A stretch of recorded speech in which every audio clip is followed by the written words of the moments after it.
Hello everybody, welcome to another Trusteft Retro Weekend Quickie. This time we have the racing game Drivin Force for the Atari ST. I recently decided to be even more positive on my gaming videos and see the good side even in the worst situations. I tried really hard to do so with this game. I failed, and for this I apologize. Alright, let's do this. In this racing game, you get first to pick between a number of options: full and mini, knockout and league modes. League is the championship where after each race you get points depending on the standing and keep racing till the end. Knockout is similar, but you have to finish within the first 3 positions to continue playing. The difference between mini and full versions is that in the mini you get to pick a vehicle type and race only those races, or in the full you get to drive everything. You can choose control method of mouse or joystick, and if you want sound effects or music during the race. You can choose change drivers too. After several attempts through the game, I haven't noticed any difference between the change driver options. The game gives you hints you can change the country of your nationality and sex, but at no point do you actually get that option in the actual game. This is the end of me being nice to this game. From here on, just brutal facts and opinions. The graphics are among the worst I have seen in my life. While the vehicles you drive look fine, everything else looks like a pile of shit, had diarrhea and vomited on rotten eggs while dancing to the wild wild beat of Neptune the Mystic, by Gustav Holst of course. My first reaction when I saw the game race running was of disbelief, mixed with a baby trying a lemon for the first time. I wish I was recording my reaction. But since I said to do these quickie videos a bit more sophisticated, that's the previous mentioning of Neptune, I did not record my face while experiencing this. Your vehicle looks fine for an early ST game. Attention to detail, colors and little animations add to the whole thing looking good. Not great, but good. Love the turning lights too. Everything other than your vehicle looks like it was designed with a resolution of 32 by 32 in mind, then stretched. You can count the pixels on almost everything that appears on the screen without trying.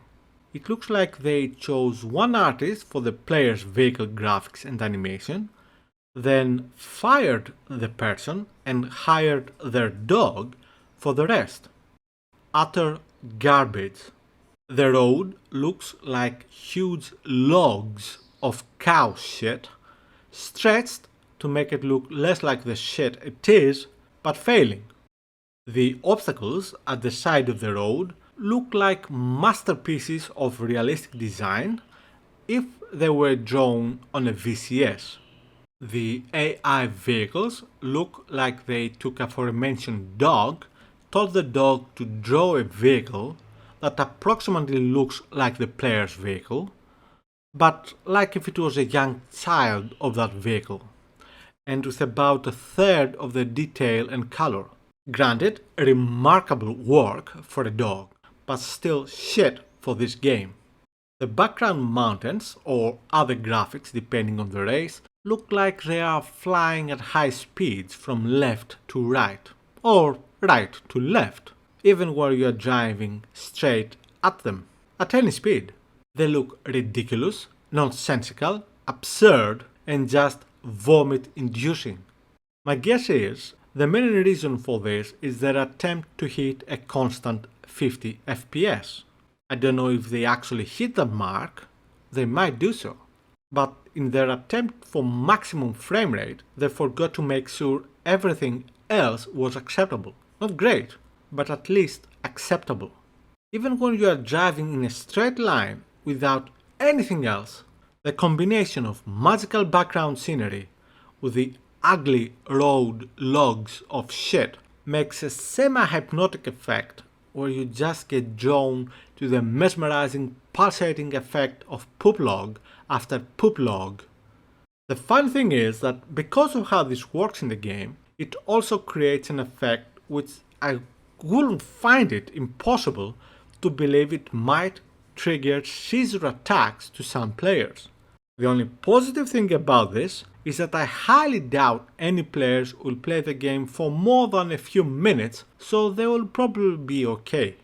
Before I continue with the main negative thing about this game, and yes, the graphics are not it, I want to say two more positive things. First, in the graphics department, there are loading screens between races. Relatively simple of course, but beautiful to look at.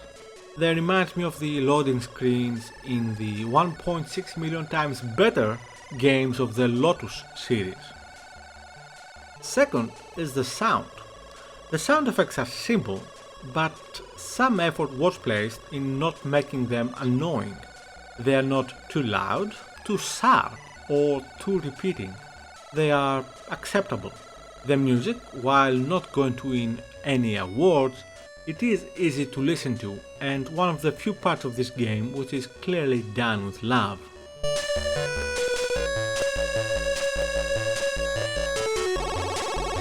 Okay, enough with the intermission. Let's talk about the elephant in the room, the gameplay.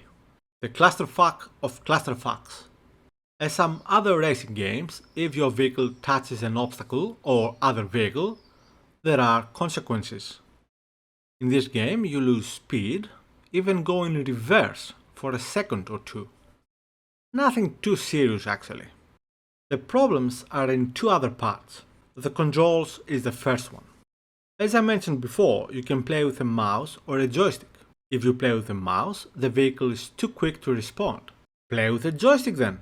Yeah, that would be fine, but unfortunately if you play with a joystick, there is a noticeable delay, a lag between the movement on the joystick and the reaction from the vehicle. Basically, there is no good way to control the vehicle. You need to choose if you want too much sensitivity or too much lag and go with that.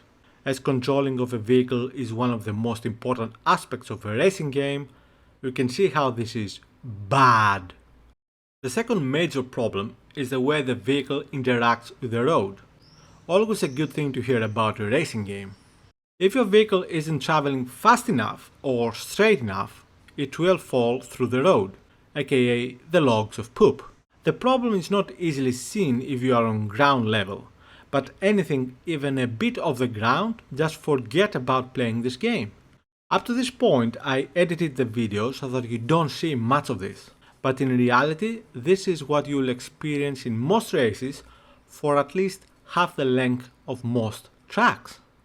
As you can see, even if you somehow are very lenient towards this game for everything else, and you shouldn't, this is what completely breaks the game. In case you are considering giving this game a chance, I will end this video with just more of this footage. Have a nice gaming weekend!